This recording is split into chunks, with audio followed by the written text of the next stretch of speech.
Parfait.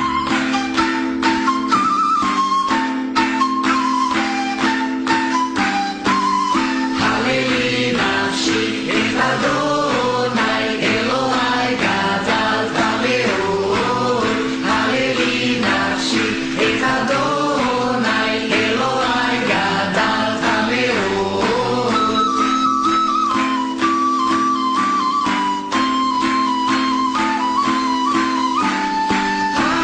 השירה לאדוני, השירה לאדוני, השירה לאדוני, השירה לאדוני.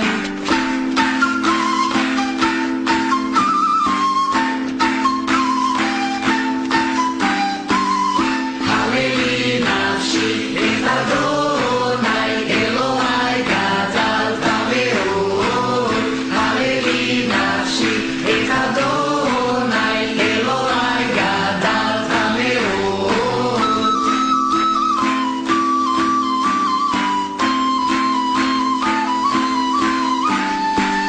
השירה לאדוני, השירה לאדוני, השירה לאדוני, השירה לאדוני.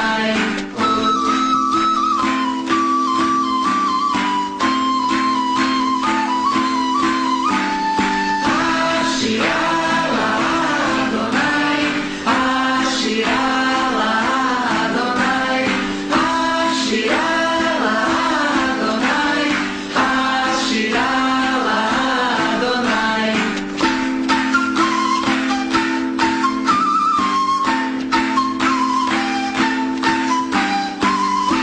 הללי נפשי את אדוני אלוהי גדלת מאוד.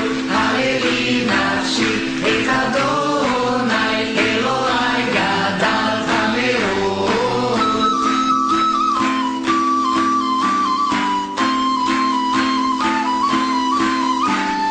השירה לאדוני, השירה לאדוני, השירה לאדוני, השירה לאדוני.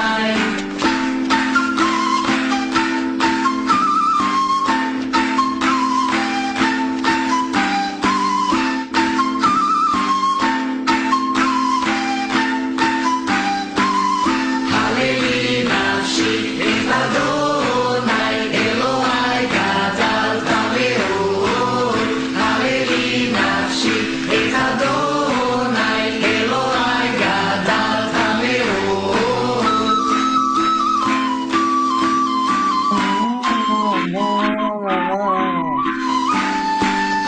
השירה לאדוני, השירה לאדוני, השירה לאדוני, השירה לאדוני.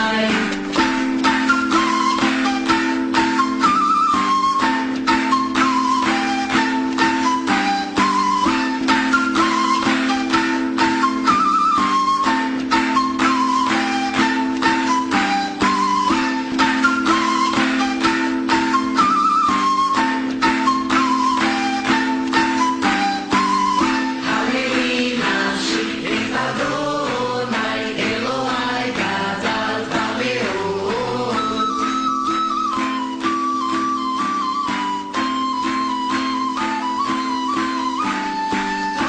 השירה לאדוני, השירה לאדוני, השירה לאדוני, השירה לאדוני.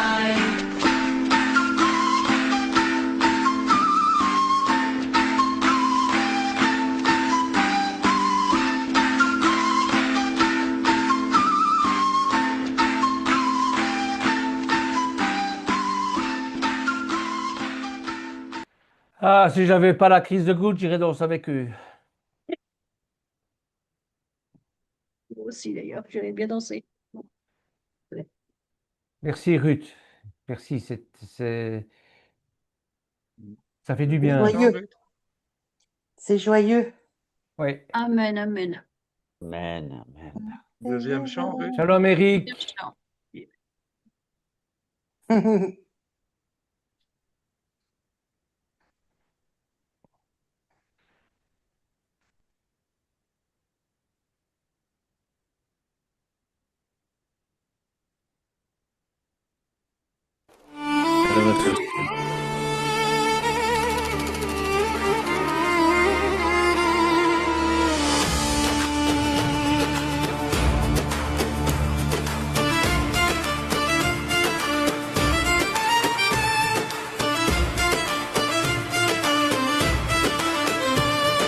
David danzaba ante el arca del Eterno, su corazón ardía como fuego del cielo. Los panderos sonaban, Sion se estremecía, la presencia del Melech llenaba su vida. Con túnica blanca y mirada de fe, entró en el templo para adorar a él. Las tribus miraban su gozo encendido, Israel cantaba, el rey está vivo. Aleluya, Adonai, Melech Israel. Toda rodilla se inclina ante él. Aleluya, Adonai, Ruach Kadosh desciende. La gloria del rey en Jerusalén se extiende. Aleluya, Adonai, fuego celestial, el pueblo danza con gozo total. Aleluya, Adonai, Santo de Israel. Tu pueblo canta, Tú eres fiel. Saúl mató a 1000, pero David 10,000, porque Yahvé estaba con él en su servir. Del valle al palacio su nombre resonó, porque el corazón de David agradó al Señor. Tomó su arpa y empezó a tocar, y los demonios huyeron al sonar. Cada nota llevaba unción del cielo, adoración pura sin ningún velo. Shirul Adonai, cántico nuevo, Israel danza con fuego del cielo. El arpa suena, el pueblo celebra, el Santo de Israel su poder revela. Shirul Adonai, con alegría, su nombre grande día tras día. Yahuwah reina, eterno y fiel. Gloria al Santo, al Melech Israel. David peleó al oso y al león, confiando en el brazo del campeón. Ruach Kadosh lo llenó de valor, el ungido de Yahweh fue su protector. El gigante cayó bajo su mirar, la onda del justo volvió a brillar, y el pueblo gritó con voz de emoción: Yahú es nuestra salvación.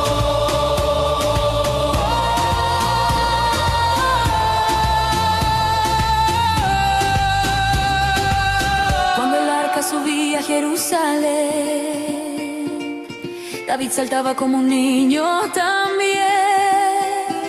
Mical lo miraba con indignación, pero él seguía adorando al león. No danzo por hombres, danzo por él, por el Melech que me salvó del Edén. Mi alma entera se postrará ante el Dios que siempre reinará. Aleluya, Adonai, gloria al Melech Israel. El pueblo se alegra, él reina en Jerusalén. Aleluya, Adonai, su luz no se apaga. Su pueblo danza, su fuego nunca se acaba. Aleluya, Adonai, el Santo gobierna. Su nombre es vida, su presencia eterna. Aleluya, Adonai, por siempre fiel. El cielo canta, Melech Israel.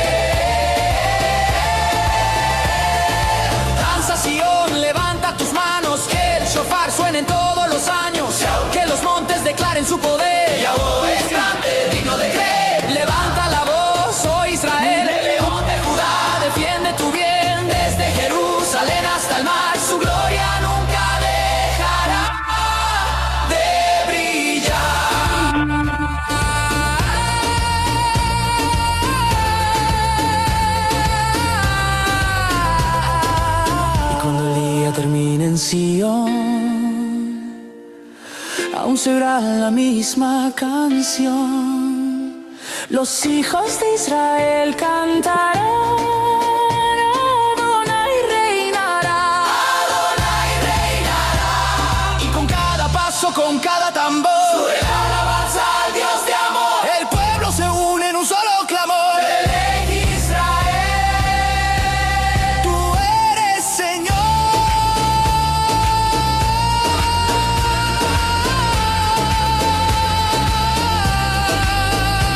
Aleluya, Adonai, gloria al Melech Israel. El pueblo se alegra, él reina en Jerusalén. Aleluya, Adonai, su luz no se apaga. Su pueblo danza, su fuego nunca se acaba. Aleluya, Adonai, el santo gobierna. Su nombre es vida, su presencia eterna. Aleluya, Adonai, por siempre fiel, el cielo canta. Melech Israel.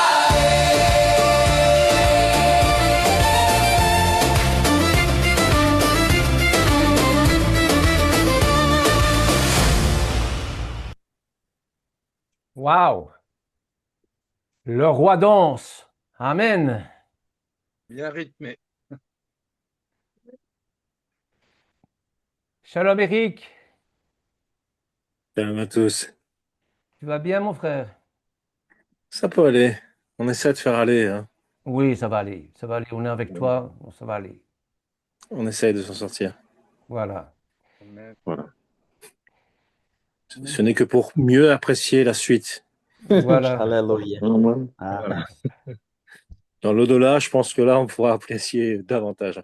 Ouais, ouais, ouais, ouais. Ah, dans l'au-delà, dans le royaume. Ah oui, amen. Oui. Dans C'est- l'au-delà, c'est on une bataille. dort. Dans le royaume, à la résurrection.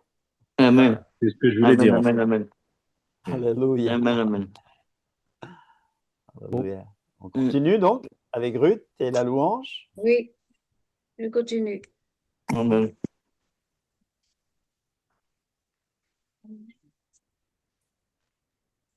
Oh, c'est cassé, merde.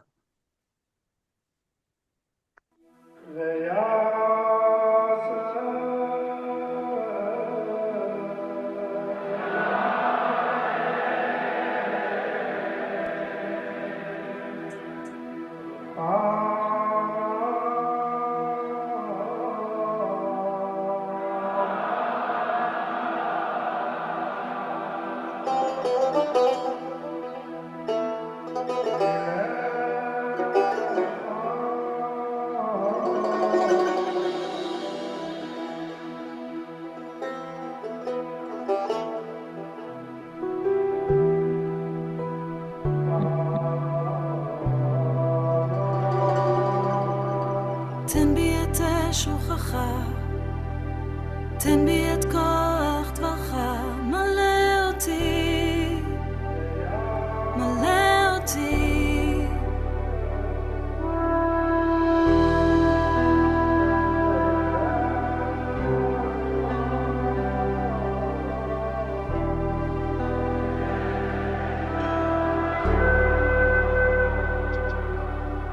תן בי את שוכחך, תן בי את כוח דברך, מלא אותי, מלא אותי. אני יכול לפני כס אלוהים, ארומם את שמך מעל כל שם. אין כמוך אדוני באלים, מלא אותי, מלא אותי.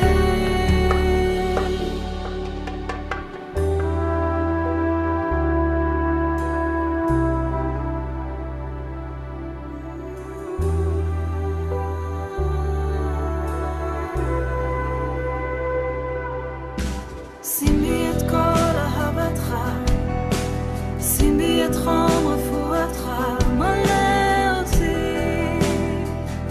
מלא אותי.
Amen.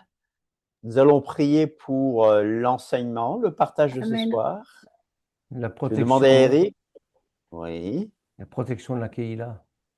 la protection de la Keïla. Eric, tu peux prier pour la protection de la Keïla Oui. et pour l'enseignement de ce soir, que nous comprenions, que nous recevions vraiment Amen. quelque chose de la part du Seigneur, que ce ne soit pas des paroles d'homme, mais que nous recevions le message que le Saint-Esprit a pour nous.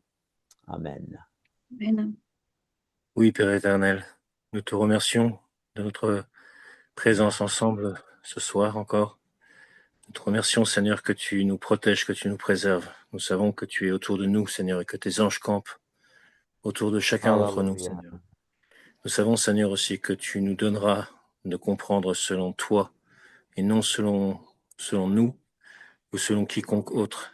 Nous savons, Seigneur, que tu nous donneras aussi d'avancer dans la bonne direction vers toi, parce que tu nous attires à toi. Tu fais en sorte que chacun puisse grandir, que chacun puisse avoir tout ce dont il a besoin pour pouvoir parvenir jusqu'à toi. Nous te remercions, Seigneur, de protéger notre assemblée, même si nous sommes loin des uns des autres. Toi, tu savais d'avance que ce jour viendrait où nous pourrions, à distance, former ce corps, Seigneur, qui a toujours été de toute façon, de toute époque, formé par toi, Seigneur, car tu savais de toute éternité que chacun d'entre nous allait venir. Et c'est jusqu'à la fin des temps, Seigneur. Nous te remercions, Seigneur, que notre petite Alléluia. assemblée est entre tes mains et nous te la remettons, Seigneur. Nous te demandons, Seigneur, de vraiment nous donner de recevoir ton enseignement, d'être attentif et d'avoir tout ce que tu veux qu'on ait, Seigneur. Merci, Père éternel. Nous te prions ainsi en ton saint nom, au nom de Yeshua, ton Fils bien-aimé, notre Seigneur et Sauveur. Amen. Amen. Et tout le monde dit Amen. Amen. Amen. Amen. Amen. Ve Amen. Amen. Ve Amen. Alors, nous avons un partage ce soir encore une fois. J'aime bien les discussions, je n'aime pas les monologues. Et le thème proposé, le thème de la discussion est « Que pouvons-nous apprendre ? Qu'apprendre de la part des bons pharisiens, des bons scribes et des bons pharisiens ?» Qu'apprendre de la part des bons scribes et des bons pharisiens. Notre texte de base sera un peu Matthieu 23. D'ailleurs, je vous demande d'ouvrir vos Bibles dans Matthieu 23. Déjà. Vous avez ouvert vos Bibles parce que le but d'une étude biblique, d'enseignement, c'est d'étudier, hein, de voir ce que le texte nous propose. Donc, ouvrez vos Bibles dans Matthieu 23, mais pour bien comprendre Matthieu 23, il est bien de voir ce qu'il y a avant. D'accord? De voir ce qu'il y a avant. Alors, pour voir ce qu'il y a avant Matthieu 23, il est bon de jeter un coup d'œil dans Matthieu 22. Dans Matthieu 22, vous me suivez là, Matthieu 22, à partir du verset 15, vous savez, 15 à la fin, 15 à 45, on va poser des questions à Yeshua. Questions captieuses proposées à Yeshua. Sur quoi? Sur l'impôt à César, sur la résurrection et sur le plus grand commandement, et encore, de qui le Mashiach est-il le fils? Voici un peu le contexte qui va nous projeter dans Matthieu 23. D'accord? Dans Matthieu 23, nous avons les scribes et les pharisiens censurés par Yeshua. Mais dans le 22, nous voyons par exemple au verset 15, alors Matthieu 22, 15, alors les pharisiens allèrent se consulter sur les moyens de surprendre Yeshua sur ses propres paroles. Ils envoyèrent auprès de lui leurs disciples avec les Hérodiens. Bernard nous a parlé des Hérodiens. Aujourd'hui, on reverra un peu tout le contexte des sectes, tout le contexte politico-religieux d'Israël du temps de notre Seigneur Yeshua. Alors, ils vont lui dire, Maître, nous savons que tu es vrai, que tu enseignes la voie de Dieu selon la vérité, sans t'inquiéter de personne. Alors la question qu'ils vont poser, et au verset 17, dis-nous donc, s'il t'en semble, est-il permis ou non de payer le tribut à César? Faut-il payer le tribut? Faut-il payer l'impôt à César? Faut-il payer l'impôt au colonisateur, à l'envahisseur? Eh bien, vous connaissez bien sûr les réponses de qui, voilà.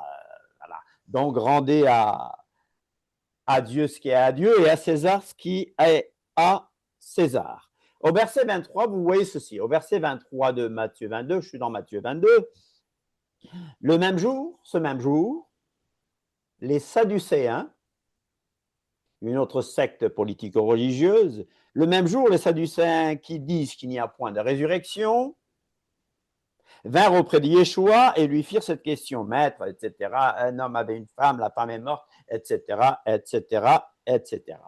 OK? Vous connaissez les réponses. Alors, troisième question, au verset 34. Les pharisiens, ayant appris qu'il avait réduit au silence les Sadducéens, se rassemblèrent. Et l'un d'eux, docteur de la Torah, lui fit cette question pour l'éprouver, Maître, quel est le plus grand commandement de la Torah? Quel est le plus grand commandement de la Torah? Voilà. Vous connaissez aussi la réponse, n'est-ce pas? Et au verset 41, il est dit, comme les pharisiens étaient assemblés, Yeshua les interrogea en disant, que pensez-vous du Mashiach? De qui est-il le Christ? De qui est-il le Fils? Etc., etc., etc. Verset 46, nul ne put lui répondre un mot.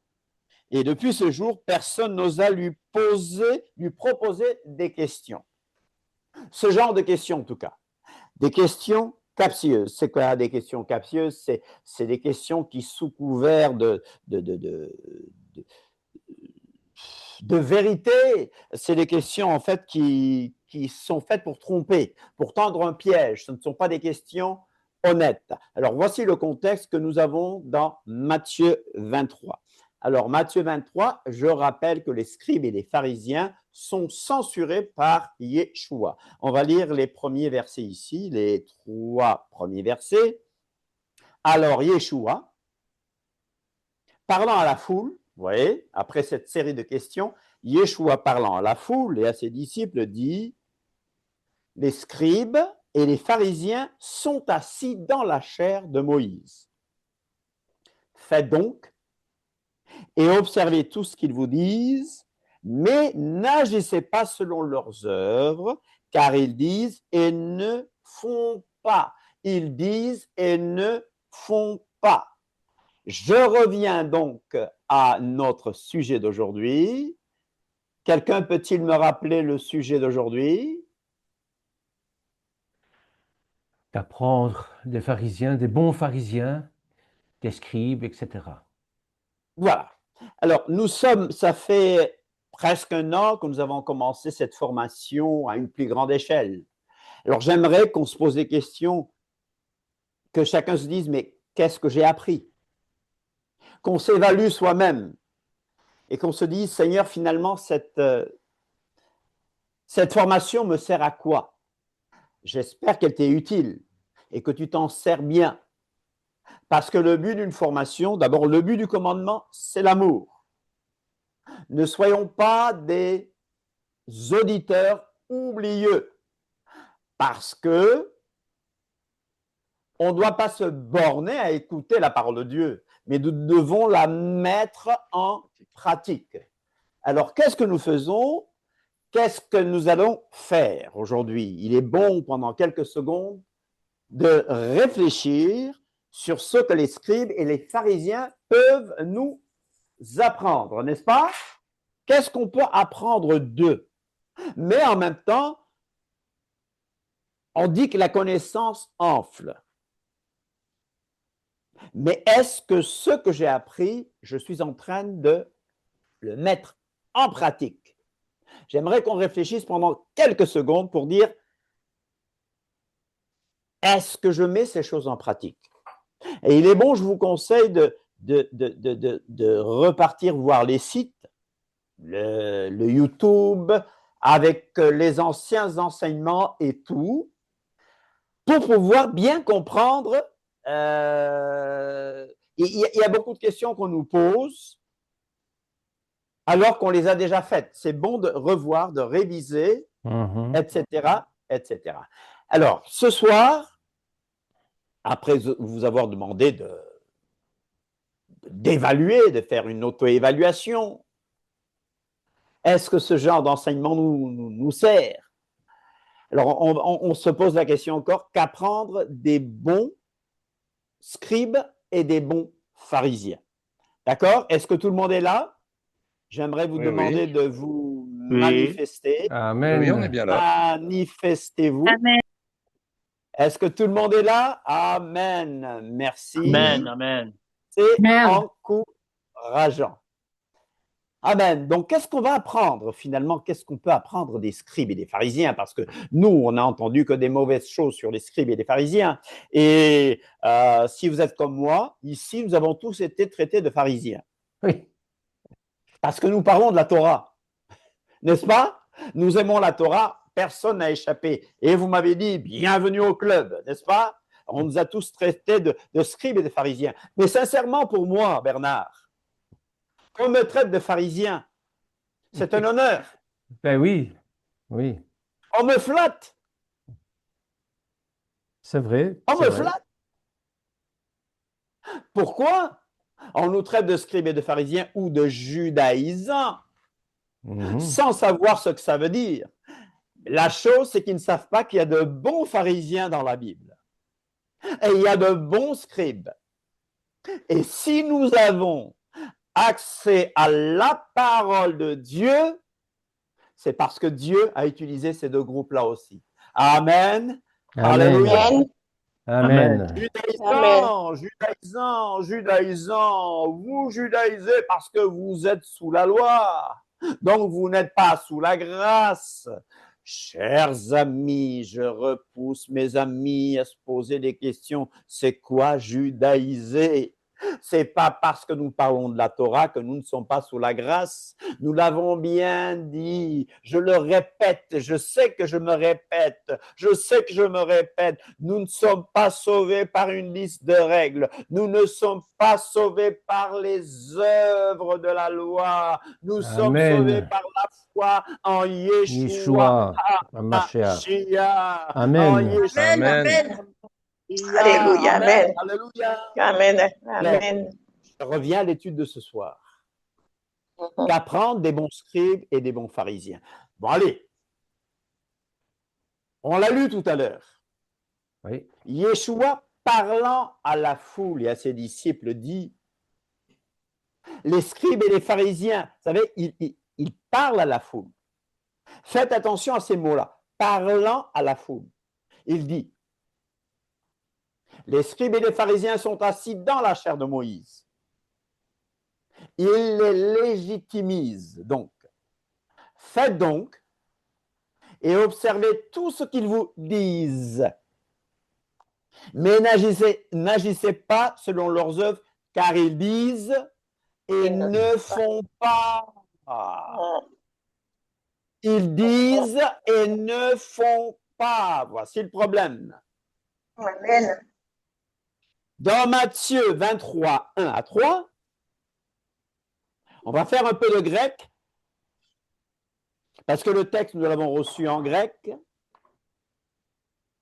Yeshua dit, c'est le mot elalesen, ou laléo, hein? C'est-à-dire parler à la foule, disant, les mots sont choisis, les mots leur place, disant, l'ego, que les sophrim, les scribes et les pérouchim sont assis dans la chair de Moïse. Un peu de grec, quand on utilise le mot légon, ça vient du verbe légo qui signifie dire, affirmer, raconter. Les verbes ont leur signification. L'ego, quand on dit l'ego, c'est pour décrire l'action de dire quelque chose. L'aléo, ça met l'accent sur le message transmis. Le mot léo, en grec, va nous montrer ce que Yeshua nous transmet. Le mot l'aléo va exprimer l'idée que Yeshua essaie de transmettre. Ça nous montre l'idée que Yeshua a sur les scribes et les pharisiens. Alors, qu'est-ce qu'il a dit? Il leur dit de faire ce qu'ils disent. Faites ce qu'ils disent. Alors, je suis allé chercher le mot grec, c'est le mot eiposine. On trouve bizarre que Yeshua nous dise de faire ce que les scribes disent. Parce que Yeshua nous a aussi dit que les scribes enseignent des commandements d'hommes, des traditions d'hommes. Pourquoi est-ce qu'ils nous demandent de faire ce qu'ils disent? Alors le mot eiposine, le mot grec eiposine, signifie ce qu'ils pourraient dire, ce qu'ils pourraient raconter, c'est-à-dire ce qu'ils disent qui est biblique, ce qu'ils disent qui est thoraïque. C'est ça. Faites ce qu'ils disent qui est thoraïque, qui est en accord avec la parole de Dieu. Quoi qu'ils puissent dire, afin qu'ils puissent dire, s'ils devaient dire des choses basées sur la parole d'Élohim, alors écoutez-les. C'est ça. Leur problème, on va arrêter les micros qui... C'est fait. Voilà. Alors, leur problème, ils disent, les pharisiens disent l'égocine, l'ego. Ils disent, ils parlent, mais ils ne font pas.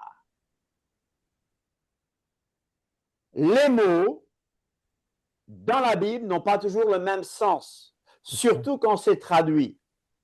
Alors, je vous rappelle un texte de Romains où Paul dit, « Or, nous savons que tout ce que dit l'ego, la Torah, elle le dit, l'aléo, ouais, l'ego, l'aléo, elle ceux qui sont sous la loi. » Mais comment est-ce qu'on peut comprendre ce texte? C'est-à-dire, tout ce que la loi exige, elle l'exige à ceux qui sont sous la Torah. La loi exige que ceux qui sont sous la loi mettent toute la loi en pratique pour avoir la vie. Vous me suivez? Oui, Sûr. oui, oui. Alors, on a dit aussi, qu'est-ce que Yeshua veut dire par la chair de Moïse?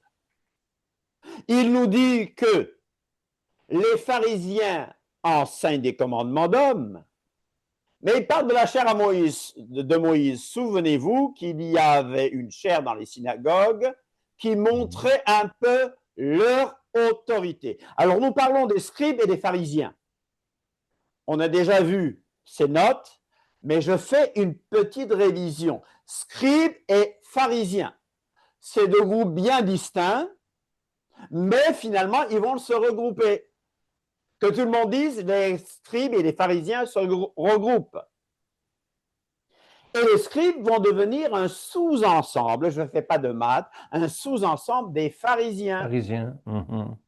Alors, les pharisiens, c'était un groupe visible. Dès l'époque grecque, les pharisiens cherchaient à combattre la pensée grecque, l'hellénisation, la déjudaïsation. C'est une secte pieuse des chassidim Amen. qui date de la révolution des Maccabées, Hanouka, les Maccabées, qui font partir les Grecs, les hellénisants. Les scribes, c'était quoi les scribes? Les docteurs de la Les loi. scribes, c'était les experts de la Torah. Les pharisiens, ils faisaient partie d'un parti donc religieux, d'une secte politico-religieuse très stricte. Ils croyaient à la résurrection, ils croyaient malheureusement aussi à la loi orale. Ils vont s'allier, c'est le groupe, et ils vont jouer un rôle d'enseignant. Une classe d'autorité. Yeshua les critiquait parce que Yeshua critiquait leur légalisme excessif et leur hypocrisie. C'est ça le problème. C'est ça, oui. C'est ça le problème. Yeshua critiquait leur hypocrisie. Ils étaient attachés à la lettre de la loi, mais ils se détachaient de l'esprit de la loi. Maintenant, les scribes.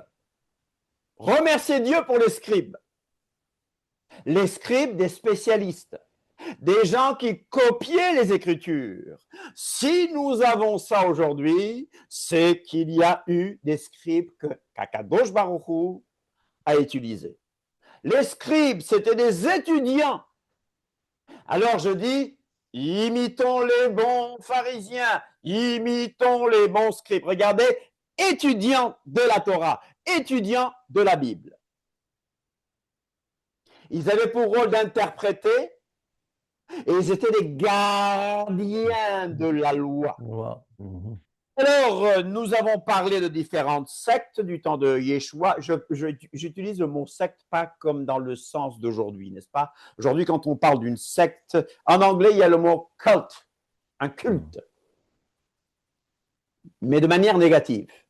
Mais le mot secte dans la Bible parle plutôt de différentes tendances, différents courants du judaïsme. Le mot grec, c'est aéresis, qui va donner le mot hérésie en français, donc c'est trop fort. Secte, hérésie, c'est fort. Mais là, nous avons différents courants du judaïsme.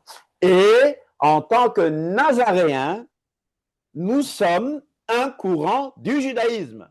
Parce que Yeshua, c'est Yeshua Hanotsri, c'est Yeshua le Nazaréen. Malheureusement, on nous a pris Jésus de Nazareth qui ne veut rien dire. Il était de Nazareth. Mais la Bible ne nous parle pas de Jésus de Nazareth, mais la Bible nous parle de Jésus le Nazaréen, Jésus le Notsri. Alors, on va dire que Jésus, certains disent que Jésus était essénien. Ce n'est pas vrai. Que Jésus était pharisien. Ce n'est pas vrai. Non, ils avaient déjà leur courant lancé par Yochanan Hamadbil, Jean le Baptiste. C'était déjà des Nazaréens. Mais je reviens aux scribes. Les scribes, des gardiens de la Torah. Le mot nazaréen, Notsri, Netzarim, etc., signifie aussi des gardiens. Rameaux, des gardiens, des observateurs de la Torah. Alors je m'étonne que vous, en tant que chrétien, moi je n'utilise pas le mot chrétien pour moi. Je n'utilise pas le mot chrétien. Moi, j'ai quitté la religion organisée et je n'y retourne plus. Je suis disciple de Yeshua. Je suis talmid Yeshua. Alléluia. Amen. Les scribes, des gens minutieux, gardiens de la loi, une classe intellectuelle, administrative respectée, n'est-ce pas? Malheureusement, ils se sont mis au service des pouvoirs religieux et politiques, c'est-à-dire ils étaient à la solde du système. Malheureusement, il y a eu création de systèmes. Quand on organise la religion, même la foi en Yeshua, quand on veut prendre contrôle de la foi en Yeshua, on en fait des monstres. Parce que la foi en Yeshua, c'est un mouvement que nul homme ne peut contrôler. Amen. Amen. Peut-être c'est Yeshua HaMashiach. Sinon, on prend le christianisme, mot absent de la Bible, on prend aussi la chrétienté et on en fait un système. Et il y a des gens qui se sont servis de la chrétienté pour se faire de l'argent, pour avoir de la notoriété. Et c'est ce que Yeshua critique chez les scribes et les pharisiens. Alors, les scribes, ils écrivaient, ils copiaient les textes sacrés, ils enseignaient. Alléluia. Les pharisiens, populaire, observance stricte de la Torah, tradition orale. Ils croyaient en la résurrection, n'est-ce pas? Ils ont joué un rôle fondamental dans le développement du judaïsme rabbinique après la destruction du temple. On vous a toujours dit qu'après Yeshua, il n'y avait que deux voies à suivre. Ou la Besora Tova, c'est-à-dire ou la bonne nouvelle, l'évangile, ou le Talmud. Hello? Oui, Vous me suivez? oui, oui. Malheureusement, la Besora Tova est tombée dans des mains de païens, de gréco-romains qui ont défiguré le mouvement de Yeshua. Alors ces gens-là, on a vu un peu leur relation avec Yeshua dans Matthieu 23, ces scribes et ces pharisiens. Ces scribes et les pharisiens sont devenus une élite religieuse puissante. Ils avaient tendance à privilégier les détails extérieurs, purification, serment, la halakha. On va revenir à la halakha. Mais la halakha, Bernard nous a appris que c'est la loi juive. Ce n'est pas la Torah, la halakha. C'est la loi juive, c'est le code qui va expliquer certaines choses. On y reviendra. Mais la halakha a été prise de la main des pharisiens et des scribes et a été confiée aux 12 apôtres de Yeshua. Donc, ceux qui peuvent déterminer la halakha, ce sont les shlérim. Hallelujah. Les 12 apôtres de Yeshua, et on va inclure aussi Paul, parce qu'il va recevoir une révélation directe de Yeshua HaMashiach. Alors, pour les pharisiens, c'était l'extérieur qui comptait, au détriment de la justice, de la miséricorde et de la foi. Voilà pourquoi Yeshua va les qualifier d'hypocrites et d'aveugles. Je reviens aux scribes. Les textes sacrés étaient copiés et transmis de manière minutieuse, pas n'importe comment. C'était des spécialistes dignes de confiance, très rigoureux. C'était des experts de la Torah. N'oubliez pas que les scribes, quand ils recopiaient les textes sacrés, arrivaient au nom sacré, au nom d'Akadosh Baruch Hu, au nom du Saint Tétragramme, quelquefois, ils changeaient de stylo. Et le mikvé. Où ils allaient prendre une douche. Donc, nous avons des textes sûrs parce que l'Éternel les a utilisés pour nous transmettre un texte sûr. Alléluia. Amen. Voilà, et ça nous rappelle les massors, les massorettes, la massor, qui est une bonne tradition. Et eux, ils ont commencé probablement à l'époque des Maccabées, à l'époque des Asmonéens, n'est-ce pas? Les Sophrim. Alors, dans les Écritures apostoliques, ce qu'on appelle Nouveau Testament, on les appelle scribes. En grec, c'est comment c'est? En grec, c'est grammateus. Tikius. En hébreu, sopher. Sophérim ou sophrim, n'est-ce pas? C'était des secrétaires. C'était des savants. En grec encore, des nomikos, c'est-à-dire des hommes de loi, des juristes. En hébreu, on les appelait Baal Torah. Baal Torah. Baal Torah, un maître, un spécialiste de la Torah. Ou un Ben Torah, un fils de la Torah. En grec encore. Pardonnez-moi pour le grec et l'hébreu ce soir. Hein? D'accord, ça va? Ça va? Vous réagissez, ça va? Ça va là? Oui, Ça va. oui, Ça va, oui. tout à fait. Des nomodidaskolos, des docteurs de la loi. Un sopher, sophrim au pluriel. Un moré, qu'est-ce qu'un moré? Un Qu'est-ce enseignant. qu'un C'est moré? vous, c'est toi et Bernard. Un Ouais, enseignant. Un enseignant, d'accord, d'accord. Un enseignant de la Torah, n'est-ce pas? Ils mettent l'accent sur l'enseignement de la Torah. Bon, on les appelait rabbis, mon maître, ou rabboni, n'est-ce pas? Alors, ces scribes vont nous rappeler les massorètes. Les massorètes nous ont permis d'avoir les textes sacrés, surtout le texte hébreu, et nous remercions Akadosh Baruch Hu pour les scribes. Alléluia. Ils recueillent l'ensemble des manuscrits des textes bibliques et nous les avons aujourd'hui grâce à eux. Je reviens aux pharisiens. Un courant politique et religieux très influent, souvent opposé aux Sadducéens. Qui étaient les Sadducéens? Qui étaient les Sadducéens? Les Sadducéens, Un courant encore un courant du judaïsme, c'était, si vous voulez, les libéraux. Mais qu'est-ce que je veux dire par libéraux? Libéraux. C'était les libéraux. Ils avaient la Torah, ils s'occupaient du culte du temple, mais ils ne croyaient pas en la résurrection. Ils ne croyaient pas aux esprits. Ni aux anges. C'est ce qu'on aurait appelé aujourd'hui des modernistes. Est-ce que vous savez, je vais parler des protestants que nous connaissons bien. Beaucoup d'entre nous avons grandi au sein du protestantisme. Alors, vous savez que chez les protestants forment le deuxième groupe de la chrétienté, après les catholiques, vous le savez.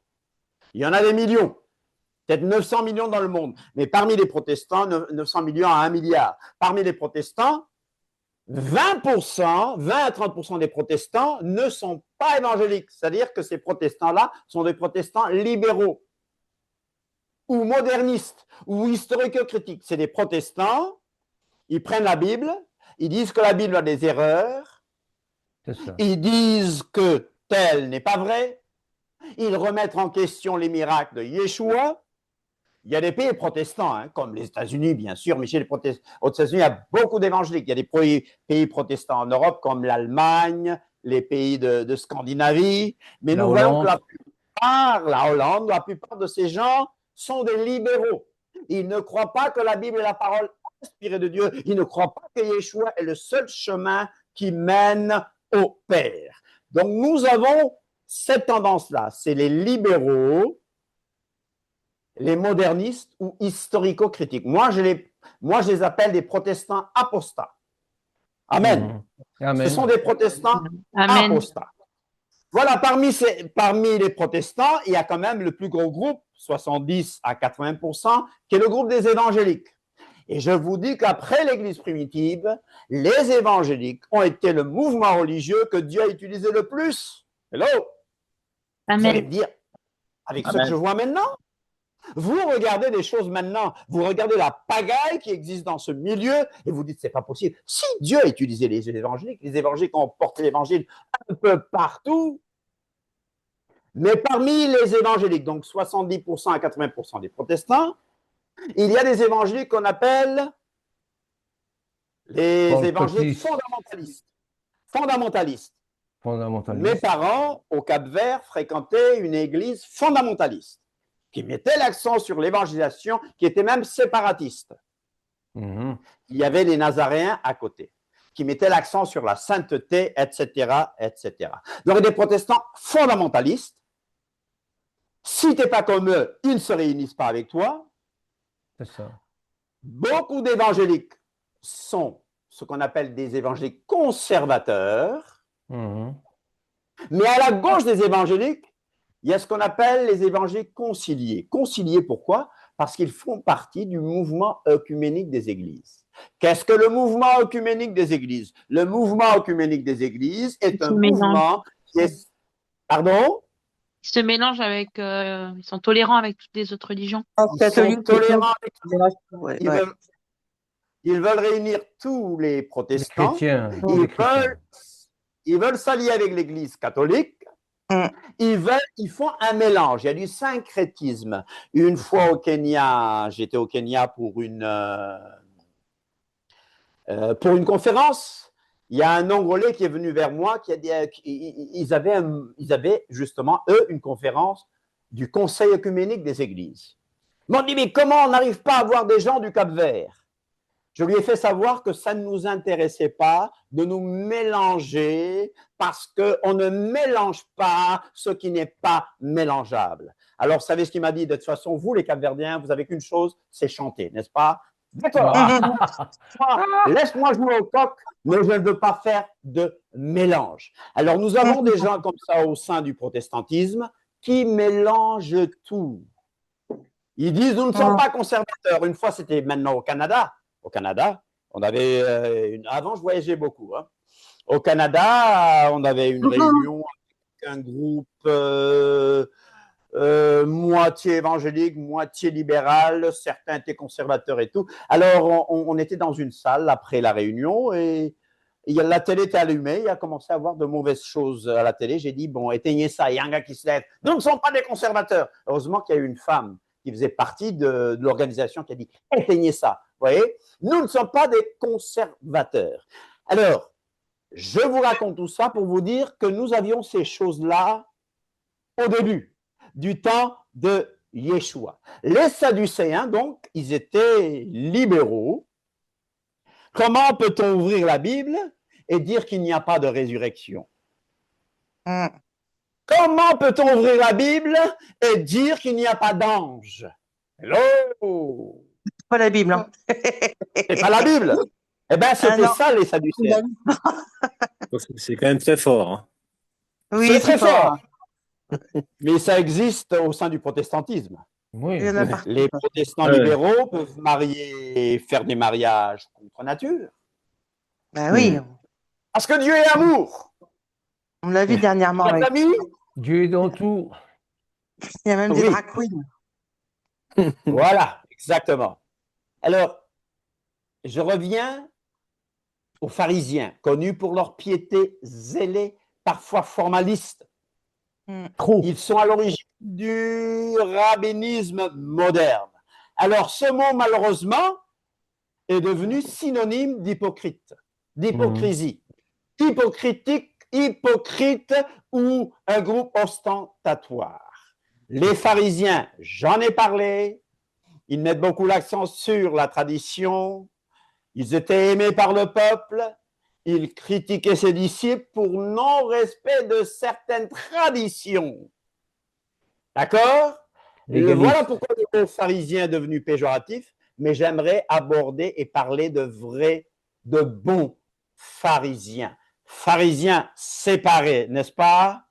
Alors, c'est eux qui ont inventé, qui ont établi la position de rabbin. Rabbin qui signifie mon maître. Et Yeshua reconnaît leur position. Parce que eux, ils voulaient que les gens soient instruits dans la Torah. C'est bien ça, on peut dire oui, amen. Oui, amen, amen. Amen. Ouais. Mais il y a une connotation négative. Beaucoup de pharisiens ont été complices dans la mort de Yeshua. On est d'accord? Donc cette négativité était bien méritée. Oui. Alors ces pharisiens, ils semblaient rôder partout. Et Bernard nous en a parlé mardi. Vous voyez, il surveillait cette femme adultère, comme si une femme pouvait commettre adultère avec elle-même. C'est possible peut-être, mais on ne nous a jamais parlé d'homme. Mais il surveillait même Yeshua, quand Yeshua allait manger chez les gens de mauvaise vie. Malheureusement, ils deviennent synonymes de légalistes, dans le sens péjoratif. Leur problème avec Yeshua, ce n'est pas la loi. Non. Yeshua n'était pas contre eux parce qu'il prêchait la loi, parce qu'il prêchait la Torah. Non. Yeshua était contre eux. Yeshua les critiquait parce qu'ils ne faisaient pas ce qu'ils disaient. L'action et la parole. Et aussi parce que du coup, ils faisaient souffrir, ils opprimaient le peuple. Ils opprimaient le peuple. Au lieu peuple. de les aider, au lieu de jouer un rôle de berger. Ils mettent des fardeaux, mais ils ne les remuent même pas avec le doigt. Ben exactement, il leur a rajouté des choses. Il rajoutait des choses. Et même quand il faisait de bonnes choses, il les faisait pour de mauvaises raisons. C'est ça. Mais en même temps, Yeshua dit qu'il siégeait sur le siège de Moïse. Il y avait un siège dans les synagogues. Ah ouais. Et les Sadducéens qui contrôlaient le temple siégeaient sur le siège d'Aaron. Ouais. Les pharisiens dirigeaient les synagogues,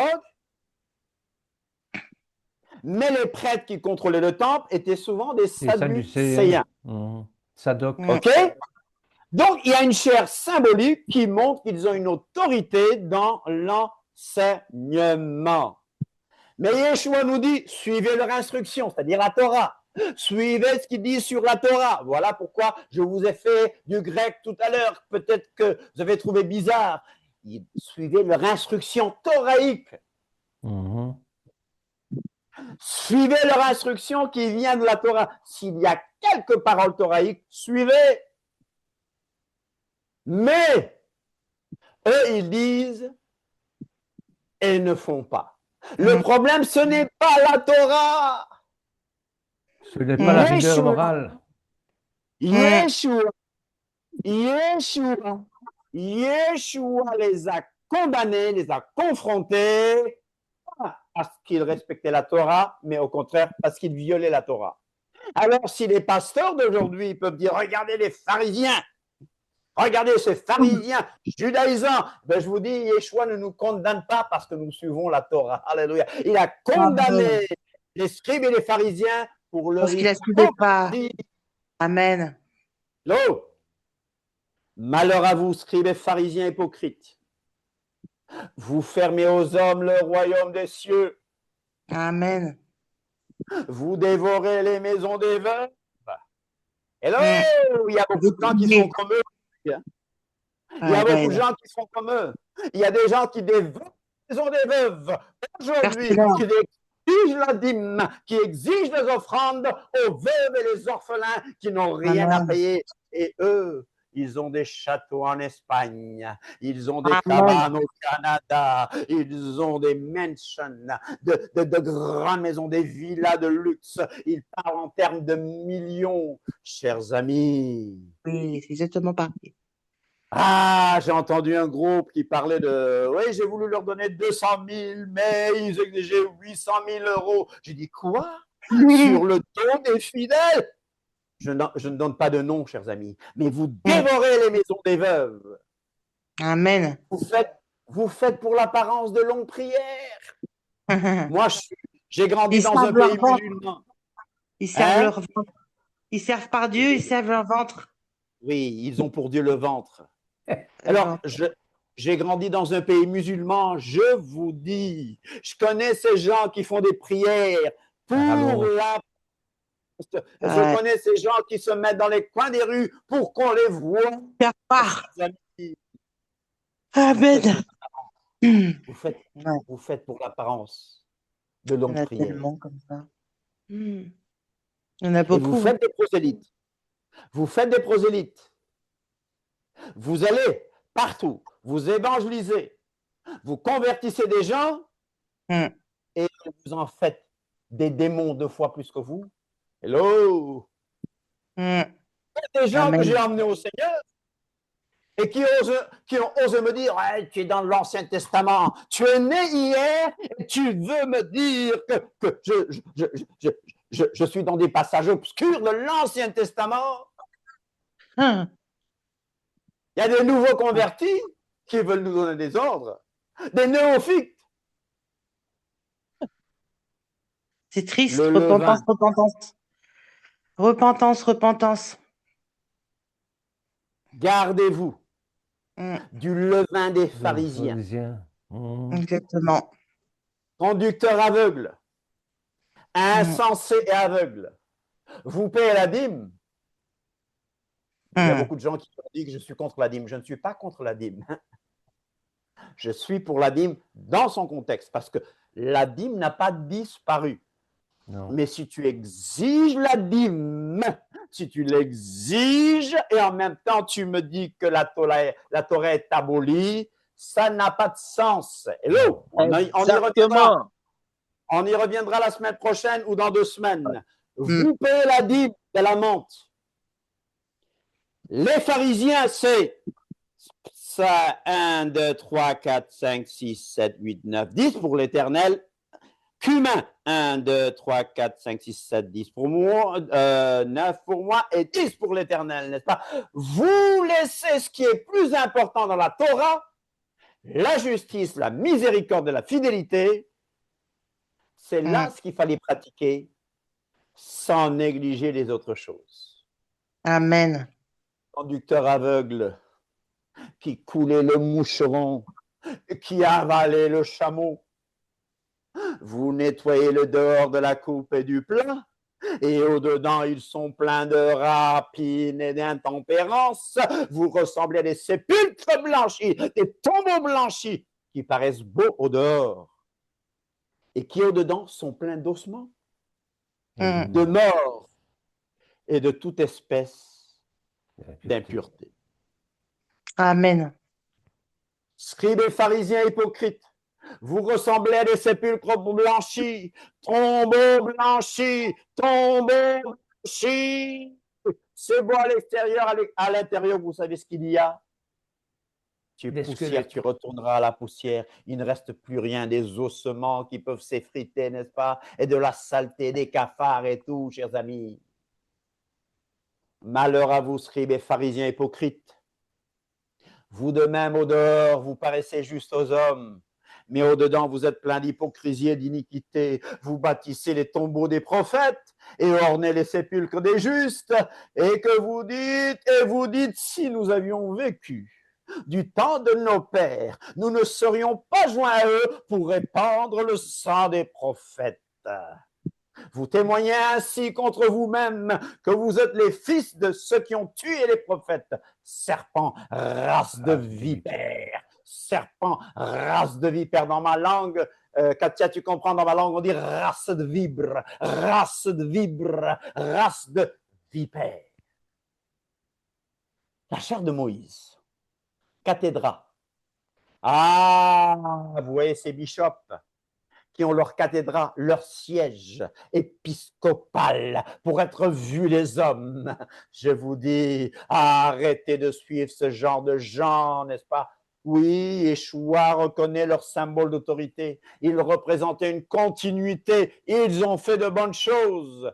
Interprètes et exécuteurs de la loi, ils ont fait de bonnes choses. Mes chers amis, Amen. quelles étaient la raison?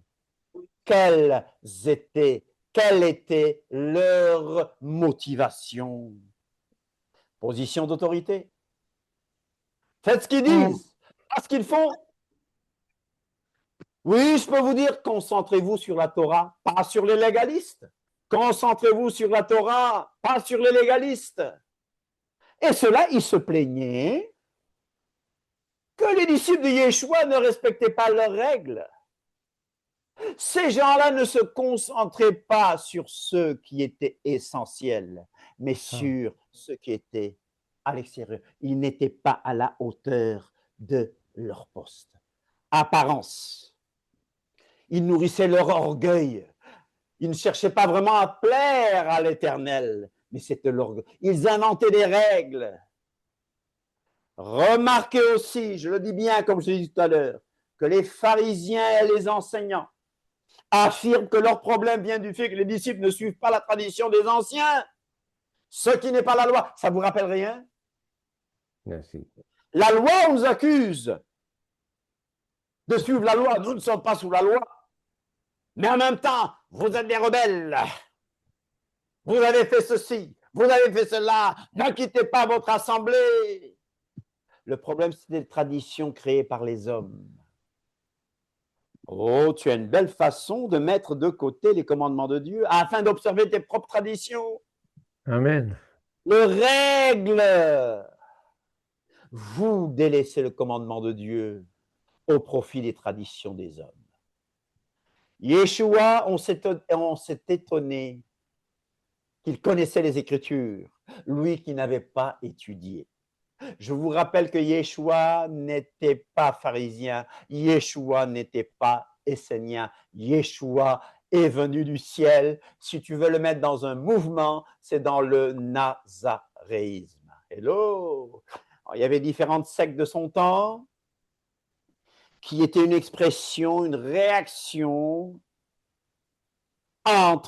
une réaction contre la culture grecque, hellène. Et puis après, il y a les Romains qui viennent. Il est normal de se révolter contre ceux qui veulent déjudaïser. Il est normal. Et je vous rappelle qu'il y avait différentes écoles de philosophie juridique.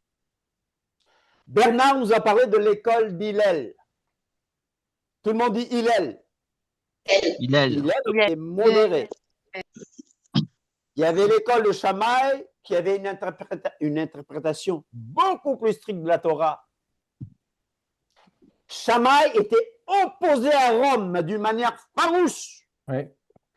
Voilà pourquoi certains vont même dire, Bernard nous a dit que même le second temple n'est pas reconnu par beaucoup de juifs parce que ça a été fait avec les fonds.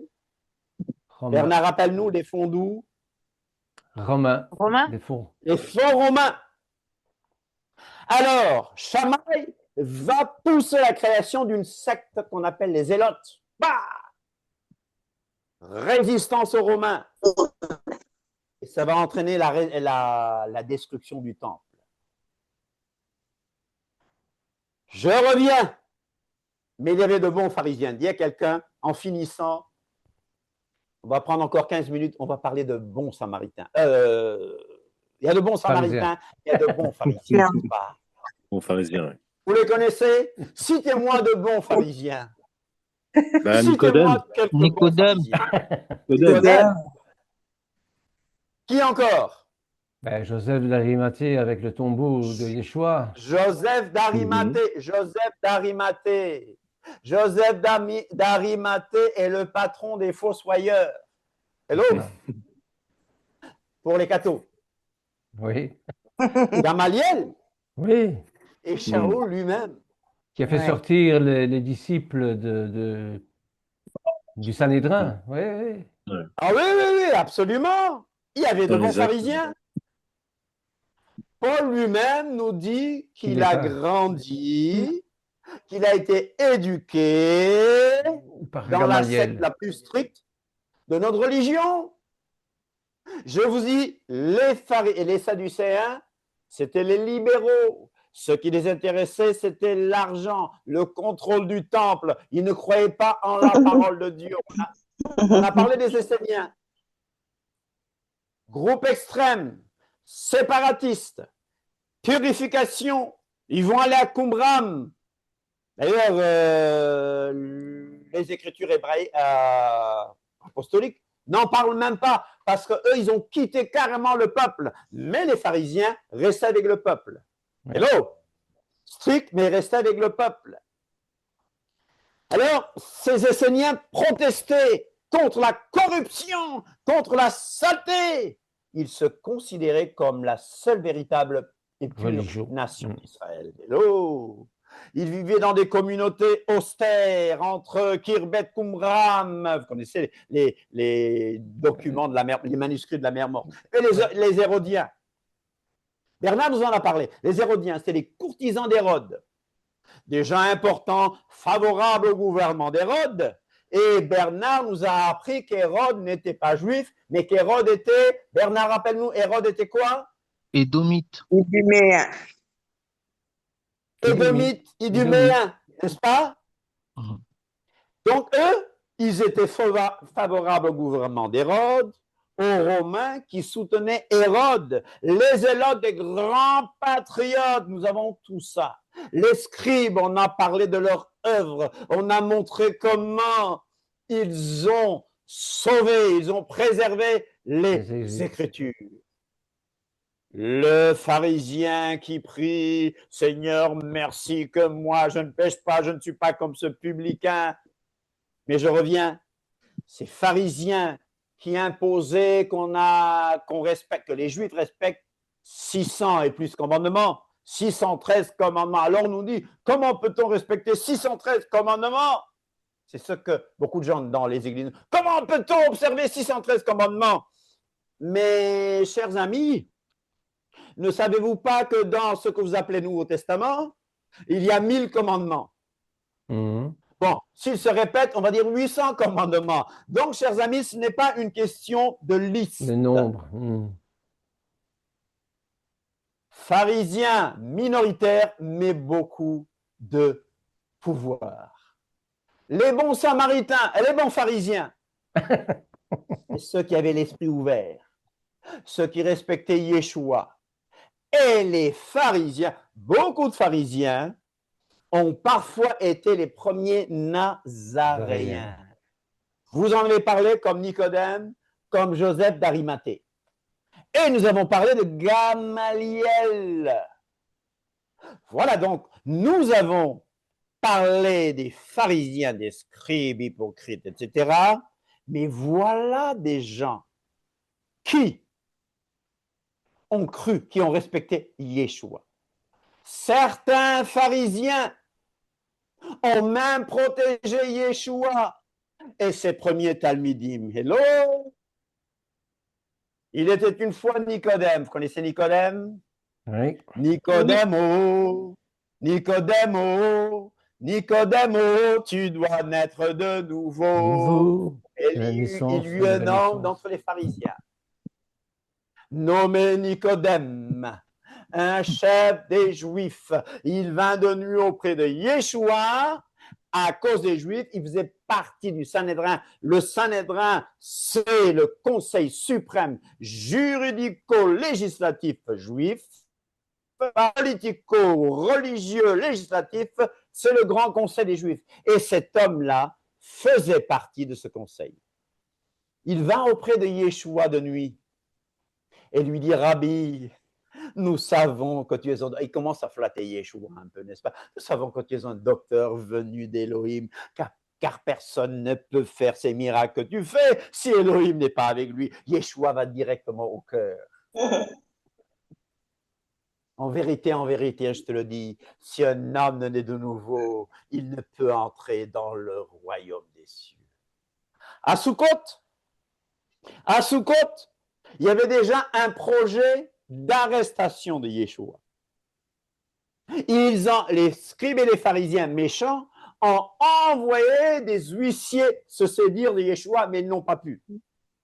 Et les scribes et les pharisiens vont dire, y a-t-il quelqu'un des chefs ou des pharisiens qui a cru en lui? Le verset 50, Jean 7,50 dit, Nicodème, qui était venu de nuit vers Yeshua et qui était l'un d'entre eux, leur dit, notre loi condamne-t-elle un homme avant et qu'on sache ce qu'il a fait? On apprend de lui avant de condamner quelqu'un. Dans ma langue, on dit mandabok, critiquer. Avant de commencer à colporter des rumeurs, avant de critiquer quelqu'un, pratique ce que Matthieu 18 dit. On a parlé du jugement mardi. On y reviendra. Ne jugez pas avant le temps. Mais ça ne veut pas dire qu'on ne condamne pas le péché. Amen. Je continue avec nos bons pharisiens. Joseph d'Arimathie, un autre membre du conseil, c'est lui qui a fourni le tombeau de Yeshua. Voilà pourquoi on l'appelle, voilà pourquoi nos amis cathos disent que Saint Joseph d'Arimathie, c'est le patron des fossoyeurs. Luc 23,50, il y avait un conseiller nommé Joseph, homme bon et juste, ouais, pharisien, membre du conseil, homme bon et juste, alléluia, qui n'avait point participé à la décision et aux actes des autres, il n'avait point participé. Il était d'Arimathie, ville des Juifs, c'est une ville qui se trouve vers Rama, peut-être, la ville de... Rama, c'était la ville de Samuel, n'est-ce pas? Oui. Il va demander le corps. Le soir étant venu, c'est la préparation, c'est-à-dire la veille du Shabbat, le Shabbat de Pessah. En fait, Pessah, c'était le 14, mais la nuit on devait manger le repas pascal, donc le premier jour des pains C'est sans ça. levain. Mm. Donc, c'était la veille de tout ça et il ne voulait pas que le corps reste là. Donc, il respectait le Shabbat, il respectait les fêtes de l'Éternel, mais en même temps, il avait reçu Yeshua HaMashiach dans son cœur. Alléluia. Conseiller, honorable, riche, discret, mais ils n'avaient pas approuvé leur décision. Alors, on peut se demander, mais Yeshua dit, si quelqu'un ne confesse pas devant les hommes, je vous dis, il y a des millions de disciples secrets de Yeshua. Il y a des millions, je veux dire des milliers de musulmans qui vont encore à la mosquée, mais à la mosquée, au lieu de dire, quand ils entendent La ilaha illallah Muhammadur Rasulullah, qu'est-ce qu'ils disent dans leur cœur? Shema Israël, Adonai Eloheinu, Adonai Echad. Ils vont à la mosquée et quand ils disent Bismillahirrahmanirrahim, au nom d'Allah, le clément et le miséricordieux, eux ils disent Beshem Yeshua. Il y en a beaucoup. Doit-on les condamner? Ah oui, il faut qu'ils se déclarent. Mais la sagesse fait que quelquefois, il vaut mieux être discret. Hello! Même Yeshua, quelquefois, a dit, n'allez pas dire aux gens, lui qui a dit ce qui est caché, criez-le sur le toit. Et maintenant, à des moments, ils disent, non, vous ne dites à personne. Discret. Le soir étant venu, arriva un homme riche d'Arimathée, n'est-ce pas? Alléluia. Joseph d'Arimathée qui était un disciple de Yeshua. Mais en secret, par crainte des Juifs. Vous allez me dire, il y a un problème. Par crainte des Juifs. Gamaliel, enseignant respecté. Qui était Gamaliel? Bernard nous a dit, fils de Simon, petit-fils d'Hillel. Hillel, vous connaissez Hillel et Shammai, n'est-ce pas? Hillel l'Ancien. Hillel et Shammai. Vous ne connaissez pas? Si, le nazi. Qui? Le nazi. Répondez-moi. Le président du Sanhédrin, c'était Hillel. Hillel, le nazi. Gamaliel était petit-fils du président du Sanhédrin et il est devenu président lui-même. D'ailleurs, on lui a donné le titre de Rabban. Rabban Gamaliel, Nassi, prince. Rabban, Rabban, ça veut dire notre maître. Pas Rabbi, mon maître. L'école d'Hillel était opposée à l'école de Shammai. On est d'accord? Gamaliel était respecté. Il va intervenir. Bernard nous a donné de bonnes informations que j'ai encore sous les yeux. Alors les apôtres jetés en prison et miraculeusement délivrés vont être encore une fois arrêtés et conduits devant le Sanhédrin, devant ce tribunal, devant ce corps législatif, devant ce conseil suprême. Les apôtres vont être emmenés, battus de verges et relâchés d'après l'avis de Gamaliel. Mais un pharisien nommé Gamaliel, docteur de la Torah, estimé de tout le peuple, se leva dans le Sanhédrin et ordonna de faire sortir un instant les apôtres. Puis il leur dit, hommes israélites, prenez garde à ce que vous allez faire à l'égard de ces gens, car il n'y a pas longtemps que parut Teudas, etc., après parut, et maintenant, verset 38 de Acte 5, et maintenant je vous le dis, ne vous occupez plus de ces hommes et laissez-les aller. Si cette entreprise ou cette œuvre vient des hommes, elle se détruira. Mais si elle vient d'Élohim, vous ne pourrez pas la détruire. Alléluia. Ne courez pas le risque d'avoir combattu contre Élohim. Vous allez dire, mais il y a beaucoup de fausses religions qui tiennent encore, n'est-ce pas? Mais nous, ce qui jaillit en nous, jaillira jusque dans la vie éternelle. Yeshua que nous avons jaillira, son esprit jaillira jusque dans la vie éternelle. Parce que toutes ces religions-là qui ont prospéré seront détruites. Vous le savez, ces religions disparaîtront. Mais quand ce qui est parfait viendra, alléluia, nous savons que nous vivrons éternellement avec Akadosh, Baruch. Baruch. Paul dit qu'il a été instruit au pied de Gamaliel dans la connaissance exacte de la Torah de nos pères, étant plein de zèle pour Elohim, comme vous l'êtes tous aujourd'hui. Et est-ce que vous savez qu'il y a des pharisiens qui ont averti Yeshua du complot d'Hérode qui visait à le tuer, vous savez? Yeshua traversait les villes et les villages, enseignant en faisant route vers Jérusalem.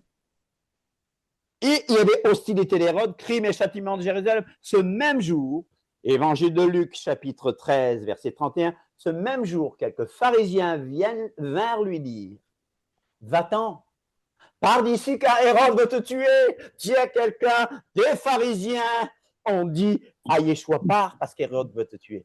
Bien sûr, il va leur répondre, allez dire à ce renard, voici je chasse les démons et je fais des guérisons aujourd'hui et demain le 3e jour, j'aurai fini. Et il faut que je marche aujourd'hui, demain le jour suivant, car il ne convient pas qu'un prophète périsse hors de Yerushalayim. L'apôtre Paul, un pharisien éminent, est devenu une figure du nazarénisme, une figure du premier plan. Et là, nous voyons donc que beaucoup de Nazaréens étaient des pharisiens. Amen. Paul même devant le Sanhédrin. Paul est culotté. Paul, on voit ce que le pharisaïsme a mis en lui. Les regards fixés sur le Sanhédrin dit, homme frère, c'est en toute bonne conscience que je me suis conduit jusqu'à ce jour devant Elohim. Le souverain sacrificateur, le Kohen Gadol Ananias, ordonna à ceux qui étaient près de lui de le frapper sur la bouche. Pas. Alors Paul lui dit, Elohim te frappera muraille blanchie. Tu es assis pour me juger selon la Torah et tu violes la Torah en ordonnant qu'on me frappe. Ceux qui étaient près de lui dirent, mais tu insultes le Kohen Gadol! Tu insultes le Kohen Gadol d'Elohim? Et Paul dit, ah, je ne savais pas, frère, que ce fut le Kohen Gadol, car il est écrit, tu ne parleras pas du mal du chef de ton peuple. Mais Paul, sachant qu'une partie de l'assemblée était composée de Sadducéens et l'autre de pharisiens, s'écria dans le Sanhédrin, oh frère, je suis pharisien, fils de pharisien. C'est à cause de l'espérance de la résurrection des morts que je suis mis en jugement. Il va y avoir une grande discussion. Car les Sadducéens disent qu'il n'y a pas de résurrection de mort. Et Paul, maintenant, qui va dire, bon, emmenez-moi pour être jugé à Rome, va même parler au roi Agrippa qui visitait Festus. Le roi Agrippa va dire à Paul, il t'est permis de parler pour ta défense. Et Paul ayant étendu la main, se justifie en ces termes. Je m'estime heureux, roi Agrippa, d'avoir aujourd'hui à me justifier devant toi de toutes les choses dont je suis accusé par les Yéhoudim, car tu connais parfaitement leurs coutumes et leurs discussions. Je te prie donc, etc. Ma vie, verset 26,4. Acte 26,4, et je vais bientôt m'arrêter. Ma vie, dès les premiers temps de ma jeunesse, est connue de tous les Yéhoudim, puisqu'elle s'est passée à Yerushalayim, au milieu de ma nation. Ils savent depuis longtemps, s'ils veulent le déclarer, que j'ai vécu pharisien, selon la secte la plus rigide de notre religion. Hello! Il va nous rappeler qu'il a été circoncis le 8e jour, de la race d'Israël, de la tribu de Benjamin, hébreu, né d'hébreu, quant à la Torah, pharisien, quant aux zèles, persécuteurs de la Keïla, irréprochable à l'égard de la justice de la Torah. Mais ces choses qui étaient pour moi des gains, je les ai regardées comme une perte à cause de Mashiach. Et même, je regarde toutes choses comme une perte à cause de l'excellence de la connaissance de Yeshua HaMashiach, mon Adonai, alléluia, pour lequel j'ai renoncé à tout. Et je les regarde comme de la boue afin de gagner Mashiach. Amen. Alléluia. Il est rentré triomphalement à Jérusalem. Et les pharisiens se dirent donc les uns aux autres, vous voyez que vous ne gagnez rien, voici le monde est allé après lui. Des milliers de juifs, des Yéhoudim le suivaient. Et quand on me dit les juifs ne croient pas en Jésus, je dis mais ils étaient 100% juifs au début. Même parmi les chefs, plusieurs crurent en lui. Jean 12, 42, même parmi les chefs, plusieurs crurent en lui. Mais à cause des pharisiens, malheureusement, ils n'en faisaient pas l'aveu dans la crainte d'être exclus de la synagogue.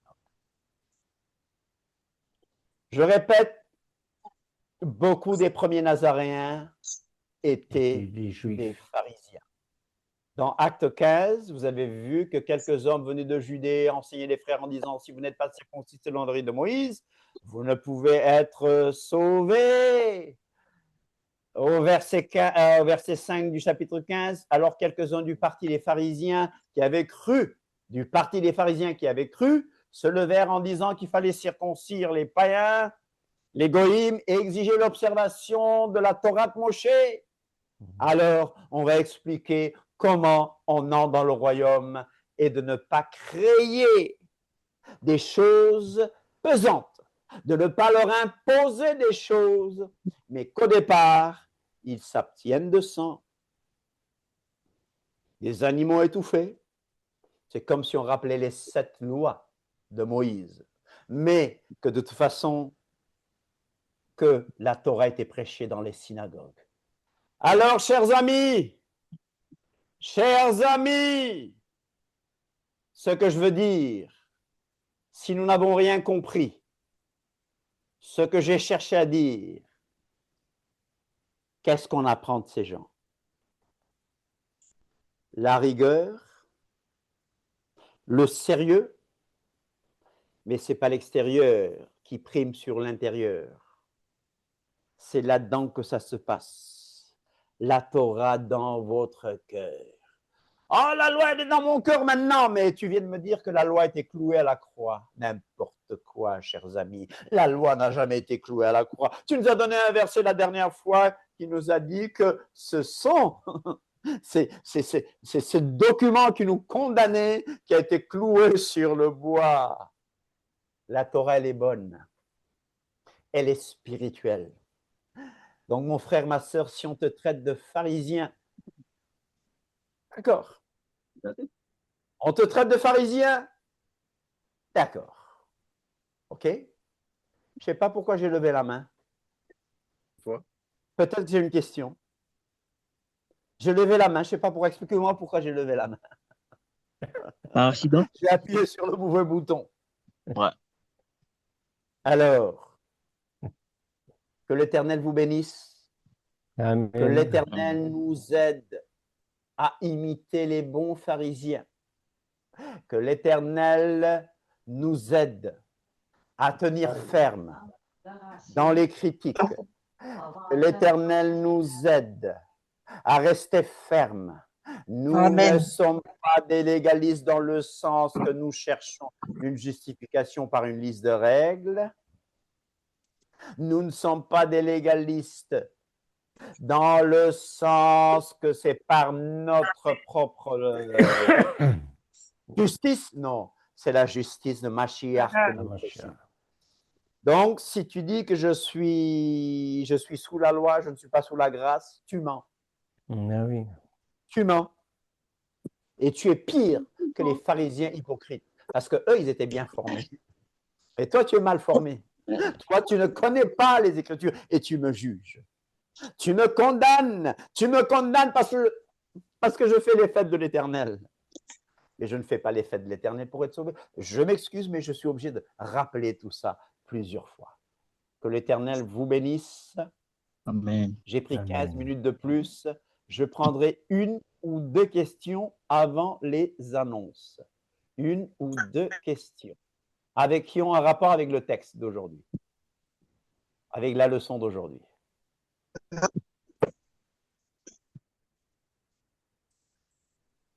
Amen.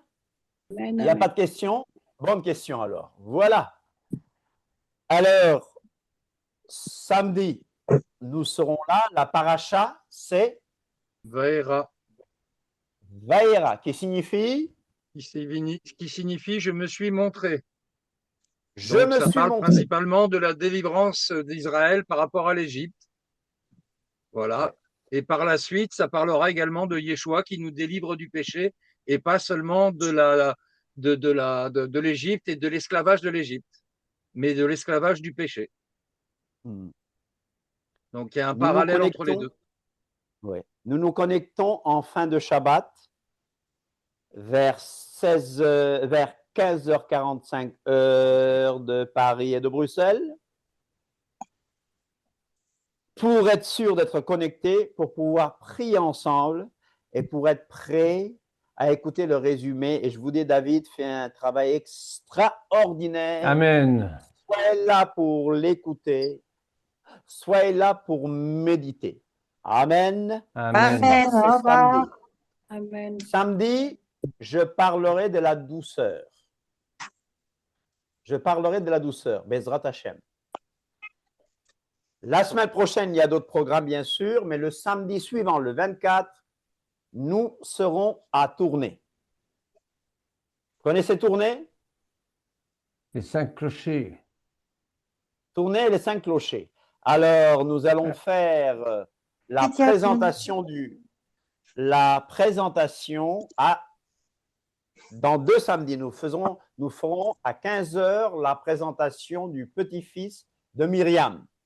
Amen. Il s'appelle Raphaël. Amen. Il s'appelle Raphaël comme notre premier garçon.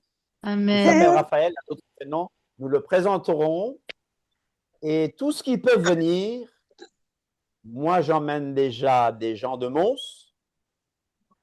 Allons soutenir, allons Se réjouir. j'allais dire festeger, mais festeger, c'est ma langue. Nous allons Festeger. festoyer, nous allons fêter. Festoyer. Festoyer. Célébrer. T'as compris, ma Bah sœur oui, est- festejar. Festejar. Festejar, voilà. Ça ne venait plus. Voilà. Nous allons fêter la présentation de ce petit garçon. Et Bernard nous conseille d'avoir une oupa. Bernard, c'est bien ça? Oui, c'est ça. On va prendre un talit et alors avec quatre personnes, on va tenir le talit et on va présenter le bébé. Enfin, les parents vont présenter le bébé au Seigneur. Et le rouet Roche Pinard va dire la bénédiction et voilà. Et il va rappeler surtout que Amen. la présentation d'un enfant, ce n'est pas un baptême. Oui, Parce que c'est absolument. important.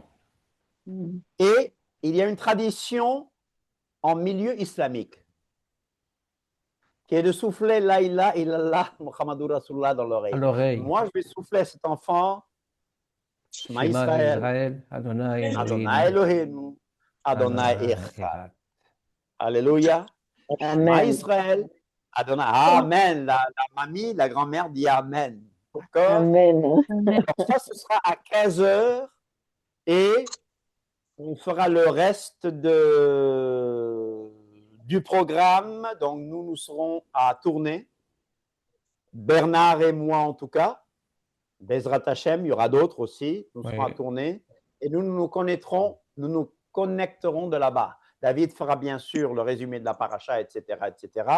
Et après, vous aurez un message de la part de Bernard ou de moi-même ou un mélange, n'est-ce pas? Amen. Mais on veut encourager tout le monde à participer. Je ne veux plus le monopole de la parole parce que quand je prends le monopole de la parole, je commence à parler ma langue au lieu de parler français, n'est-ce pas? Quand je parle trop. Amen. Alors, soyez tous bénis.